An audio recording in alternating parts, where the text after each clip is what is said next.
Bonjour, c'est Loloti. Aujourd'hui, on va parler d'un philosophe grec que j'apprécie fortement dans la discipline du stoïcisme. Son nom est Épictète. C'est vrai que sur cette chaîne, nous n'avons pas encore évoqué la philosophie du stoïcisme. Je sais que j'en ferai une vidéo plus tard, car c'est une de mes doctrines favorites. Mais évoquons le cas d'Épictète. Épictète qui était un esclave, mais son maître l'a laissé suivre l'enseignement du stoïcisme, plus précisément du stoïcien Musonius Rufus. L'enseignement d'Épictète est très simple, c'est de savoir comment atteindre le bonheur. Épictète a pris le choix de son enseignement. La doctrine d'Épictète, elle est simple, c'est un enseignement pour trouver le bonheur. Comment le trouver? Tout simplement, pour lui, c'est accepter ce qui dépend de nous et accepter ce qui ne dépend pas de nous. Épictète a mis dans son enseignement 2 points. Très simple, ce qui dépend de nous et ce qui ne dépend pas de nous. Pour lui, être heureux, c'est être libre. Et être libre, c'est ne pas être en désir pour ceux qui ne dépendent pas de nous. C'est très simple. Être heureux, être libre, c'est de ne pas avoir de ressentiment, d'avoir des sentiments pour des événements qui ne dépendent même pas de nous. Car j'ai conscience que l'être humain, par des événements extérieurs, peuvent évaluer des situations de manière assez néfaste, assez négative. Et peut-être ce qui dépend de nous, c'est le jugement, l'impulsion, le désir, l'aversion. En un mot, ceux qui sont à notre propre œuvre. Je vais rentrer un peu plus en détail. Exemple, vous êtes dans un mariage assez compliqué, ça se passe mal avec votre conjoint ou conjointe, et il ne fait que de vous rabaisser. Il vous insulte, place des mots assez difficiles pour vous. Mais ces mots ne sont pas difficiles, ce sont l'évaluation de ces mots qui vous rendent difficiles. Si la personne vous dit que vous êtes négligé, vous êtes moche, vous n'apportez rien en ce monde, c'est pas réel, c'est le jugement que vous en faites qui sont réels. Si vous préférez, vous vous enfermez dans le jugement de votre partenaire. C'est cela qui fait que ce qui dépend de vous, vous devez agir pour le faire. Prendre conscience de votre état d'âme, le travailler et de vous en sortir. Savoir vous auto-évaluer. C'est ça l'exemple. Ce qui dépend de vous, c'est ça qui va vous rendre libre. De l'apprécier. Ceux qui ne dépendent pas de vous, tout simplement, un exemple tout simple que je peux vous donner, si vous êtes en sortie à Disney, vous êtes avec une personne, des amis, vous voulez faire une attraction, et cette attraction, vous voyez, vous arrivez au guichet, elle est fermée. Il y a des personnes qui n'arrivent pas à contrôler leurs émotions, qui vont se plaindre, qui vont geindre toute la journée, qui vont rouspéter, et c'est là l'erreur. Car pourquoi être en colère envers un événement qui ne dépend même pas de vous? L'événement est fait. Prenez-le, acceptez-le, continuez votre chemin. Car c'est un événement étranger à votre action. Ne soyez pas esclave de vos émotions. C'est cela qu'Épictète essaye d'expliquer dans sa philosophie. Un thème qu'Épictète évoque, c'est la mort. La mort nous a tous traversé l'esprit un jour ou l'autre, à un moment de notre vie. C'est vrai que la mort, c'est quelque chose d'assez inconnu. Les religions en parlent. Vous connaissez tout simplement les religions monothéismes, qui est le christianisme, le judaïsme et l'islam, évoquent ce sujet. Bien sûr, d'autres religions que je n'ai pas évoquées également l'évoquent. Mais la mort, c'est toujours un sujet assez flou, un sujet qui apporte de la gêne, voire du malheur à celui qui pense à sa propre mort. Pour Épictète, la mort n'est rien de terrible. C'est juste l'évaluation qu'on en fait qu'il l'est. Comme je le disais précédemment, c'est un jugement qui dépend de nous. La mort, le fait d'y penser, d'avoir des sueurs froides là-dessus, c'est un jugement que nous avons évoqué. C'est notre âme, notre esprit qui l'évoque. Travaillez-le. Travaillez votre jugement. Comme disait Épictète, la mort n'est rien. C'est seulement l'évaluation qui en fait quelque chose de terrible. Dans la vie, vous faites face à des épreuves. Il y a des événements qui tombent sur vous. Et les épreuves, c'est ce qui nous forge. Prenez toujours une expérience derrière un événement terrible. Face aux événements de la vie, il faut toujours faire un retour sur soi-même. Le mot qu'aujourd'hui on emploie, c'est faire une introspection. L'introspection, c'est un événement assez efficace pour avoir une maîtrise de soi. Lorsque, comme disait Épictète, si la fatigue arrive dans vos vies, c'est là que vous apprenez l'endurance. Si vous avez un reproche qui vous blesse, vous apprenez la patience. Apprenez toujours quelque chose derrière un événement terrible. Cela va faire progresser votre jugement. Ne vous lamentez pas. Ne faites pas l'erreur que lorsqu'un événement difficile vous arrive, de tomber au plus bas, d'être vulgaire. Non. Épictète conseille la sagesse.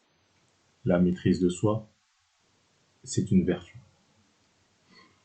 Essayez de progresser. C'est comme cela qu'on progresse dans la vie. La maîtrise de soi.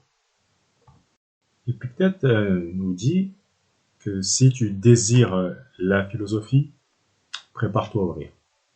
J'apprécie fortement cette phrase dans le sens que quand vous essayez de devenir meilleur, vous avez des personnes dans votre entourage qui vont essayer de vous rabaisser, de dire ce que tu fais est inutile, que tu n'atteindras jamais le niveau que tu voudras, de sagesse, d'excellence.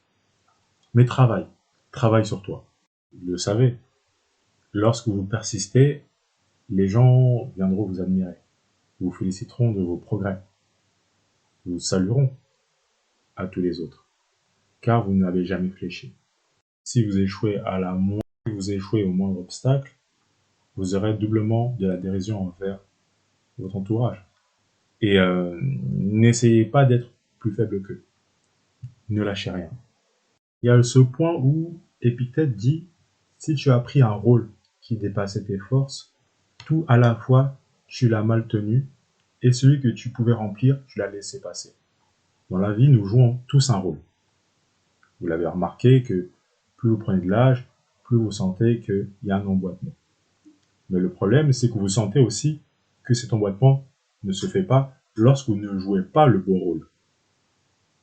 Ne vous laissez pas submerger par l'émotion. Ne vous laissez pas dépasser par un événement qui n'est pas le vôtre. Vous sentirez de manière inconsciente que si vous ne jouez pas le bon rôle, vous allez vous sentir dépassé, être mal. Dans votre esprit, un terme simple pour expliquer, lorsqu'on ne joue pas le rôle de notre vie, on dit dissonance cognitive. C'est très simple. C'est lorsqu'il y a deux pensées contradictoires. Ces pensées contradictoires, je vais vous donner un exemple tout simple. Vous êtes en couple avec une personne et vous sentez que cette alchimie ne se passe pas réellement bien. Au fond de vous, vous le savez, mais consciemment, vous essayez de persister que ça se passe bien. Dissonance cognitive. Deux pensées contradictoires. Le rôle que vous tenez, c'est d'être le partenaire de cette personne. Mais vous savez que c'est pas votre rôle de l'être avec lui, mais plutôt de l'être avec un autre. Faire un métier qui ne vous plaît pas aussi, tout simplement. Vous êtes cuisinier et voulait tout simplement être charpentier. Vous persistez d'être cuisinier, mais vous savez, votre rôle est à la place d'une charpente. Laissez-vous influencer par le bon jugement.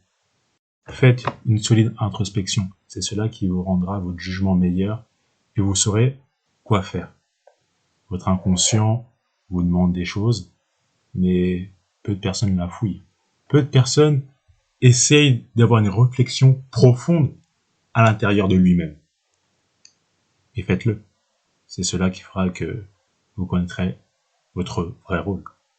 Il y a un point qui peut être mis en avant, c'est que c'est un signe de mauvaise disposition naturelle que de passer son temps à ce qui touche au corps. Ainsi, faire constamment de la gymnastique, manger constamment, constamment boire, constamment aller à la selle, faire l'amour. Mais tout cela, il ne faut le faire qu'à titre accessoire. Que toute l'attention, cependant, retourne sur la pensée. Ce qui est intéressant sur ces propos, c'est qu'Épictète, bien entendu, ne fait pas l'impasse sur les plaisirs physiques. Non, pas du tout. Mais il faut le faire de manière équilibrée, avec parcimonie. Toujours un juste des choses. Ne pas être dépendant, ne pas être l'esclave du désir, l'esclave du corps. Car il faut toujours travailler sa pensée, la profondeur de l'esprit. Ne jamais la négliger. Pour lui, c'est que plus on pense au plaisir du corps, plus on est dans l'excès, moins on va penser à travailler sa pensée. Soyez toujours vigilant de ne pas être prisonnier d'une addiction. Soyez toujours vigilant de ne pas être esclave de vos passions.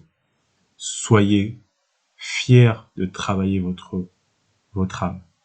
Car dans la société dont on vit, on est esclave de notre téléphone portable. C'est l'exemple typique que je peux vous donner. Mais on peut aller encore plus loin. Esclave d'une relation. Être esclave de ses propres passions. Quand je parle de passion, bien évidemment, je ne parle pas des passions que vous appréciez dans le sens de manière équilibrée. Non. Quand je dis vos passions, c'est de vos addictions. Dans vos vies, soyez dans la mesure. Dans vos vies, soyez dans l'équilibre. Dans vos vies, ne vous plaignez pas des événements que vous ne pouvez pas maîtriser. Travaillez sur les événements que vous pouvez maîtriser. Ne soyez jamais avare de jugement envers vous-même et non envers les autres. Ne devenez pas comme vos ennemis. Ne devenez pas comme votre entourage qui verse du poison dans leur langue pour vous empoisonner. Ne soyez pas comme certains de votre entourage dont leurs langues sont comme des épées et vous attaquent. Parce que au fur et à mesure que la vie avance, finalement, parfois on ressemble à nos ennemis, on le devient, on finit comme eux, car on pense que c'est cela,